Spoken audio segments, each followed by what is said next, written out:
back again. It's Christine, and I'm with Jeff Burbank, and time is flying again. We are the perfect segue into the Mob Museum. Jeff has published 4 books, 2 of which are Vegas history, and 2 are pictorials, photographs.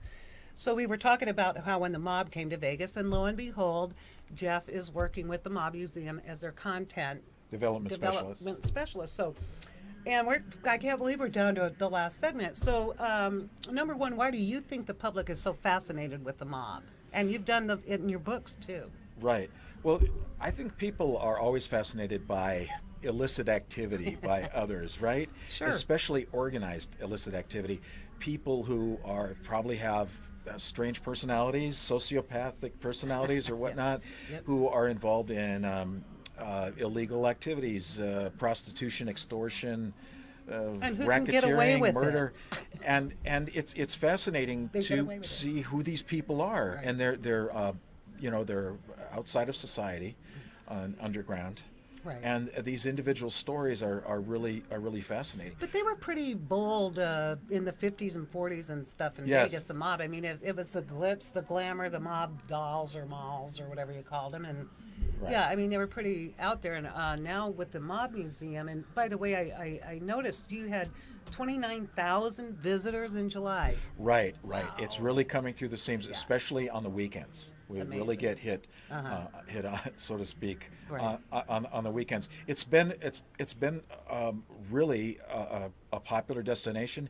It's gotten great reviews. And it's open 7 days a week, which is awesome. It's open 7 days a week. We have a lot of fresh exhibits. We just opened the FIFA exhibit last week. FIFA is the organization that runs international soccer matches, the World Cup. Yes, And there was a scandal. Yes, it Ah, turned out that over a number of years, high-level officials were taking as much as $150 million in bribes from sponsors who wanted to be able to run commercials or get Did they endorsed just get their by hands FIFA. slapped, or are Sure, they they- going to have to Well, pay to a fight for it? number of them are in jail. Some are in jail in Switzerland, waiting to come back to the United States. They were indicted in the United States. So they're modern-day mobsters. Yes, right. And we put goodness. together a display. It's at the museum, and So that's with more a video recent. to go with it. Right. Yeah. But you even go back to, and another cool thing, because I am addicted to like the ID channel, investigative discovery and all that, but you even have feds come in. I mean, the Yes. FBI agents who had to deal with some of these shadier characters. and Right. We have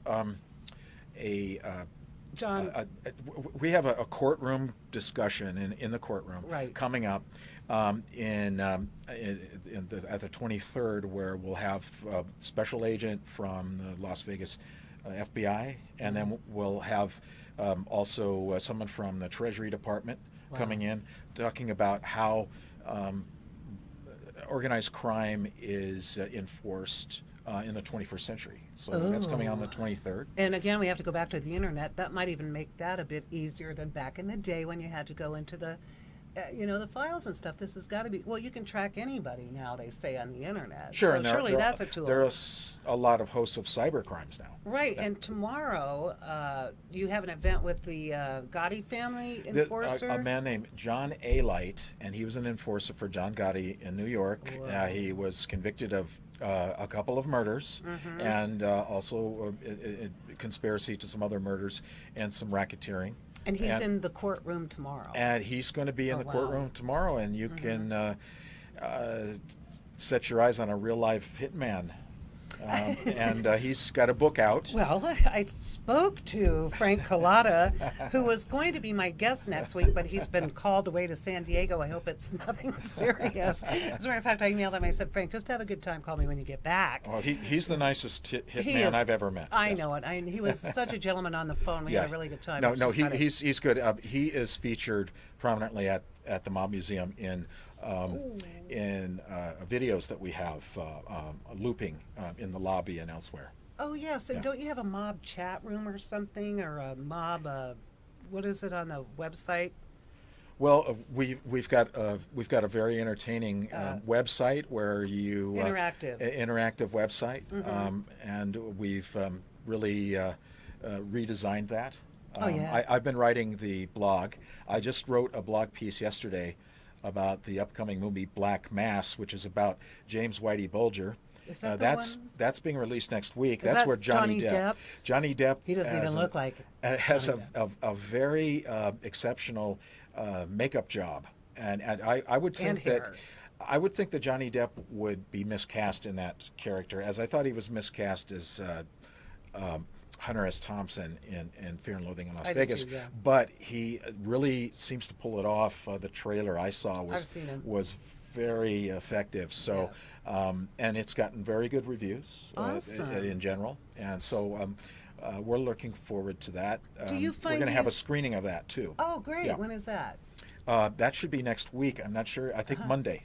But these courtroom conversations look pretty fun. That's where you have Right. the panels, and you've got, let's see, J.S. Albanese. You have, Right. Oh, and Patrick Brodsky, Right. FBI guy. Right. We've got FBI and Treasury. So people can actually sit there, ask them questions, and Sure. interact Oh, with yes. them. It's reasonably priced too. I see that they're $25, and museum members can get 10% off. Right, and So this is that's- in the actual courtroom. This is the first federal building built in Las Vegas, and it Wow. opened in late 1932. It has a courtroom, and the courtroom we use for these kinds of events, and it used to be the post office downtown for Las Vegas. But it's the same courtroom that was used for the Kefauver hearings in Wow. 1950, where Senator Amazing. Kefauver and the other members of the committee met secretly and had people like Wilbur Clark and others come in and talk about the mob in Las Vegas. And we have an event every November. Dare I say, if about those that. walls could speak, Absolutely. or bleed, or seriously, that is pretty amazing. Then you have in November the real story behind Casino, and Yes. we shared a funny story. That would be, was that the movie that Frank Collada was the Yes. what do you call it? He was a consultant. Consultant. And then what happened near the end of the movie was the director was trying to depict this murder, this mob hit. And Collada was behind the camera, kept saying, "No, that's wrong. You're not doing it right." And then Martin Scorsese, the director, said, "Okay, why don't we just put you in the scene and you show us what you did?"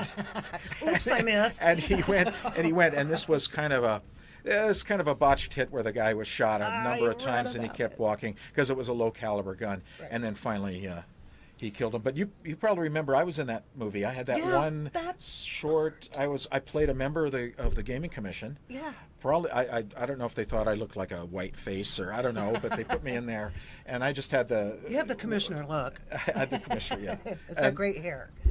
But that was a great scene. It was with Oscar Goodman played himself, and then there was I De remember Niro and Don Rickles, Sharon Stone, Amazing. and I got to sit next to Tommy Smothers, who was the chairman.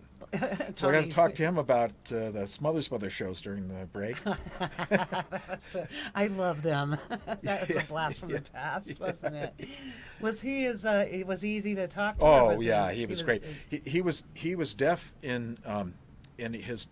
I was sitting next to him. He's deaf in his right ear, so he had to turn and I had to talk to him there. But he was saying, "Oh yes, those network executives were just trying to exercise power, trying to censor us." And we just had to fight them with our jokes, Yes. And they did jokes like using the term bra, which was a huge controversy in the 60s. Look how far we've come. Yes. Well, this is fascinating, Jeff, and everybody, please, the Mob Museum is, again, it's open 7 days a week, isn't it? From like 7:30 till From 10 to 7. 10 to 7. A lot going on this week. Tomorrow, again, the courtroom conversations. Before we sign off, I got to give myself a little shout out here. There's a lot going on in Vegas. Celine's back at the Coliseum. The venue in Las Vegas is opening on Fremont Street. And what else have we got going on? Oh, Adrian Zmed is joining the Zombie Burlesque cast. A lot going on at Smith Center, too, but we're running out of town. The Smith out of time in town. Please go to www.vegasonlyentertainment.com under Vegas VIPPS for tickets, times, dates, etc. Sponsored here by the Red Roof Inn. Jeff, thank you so much for being on the show. Thank you very much, You Christine. can find him at the Mob Museum. Now, have a good week. See you next Wednesday.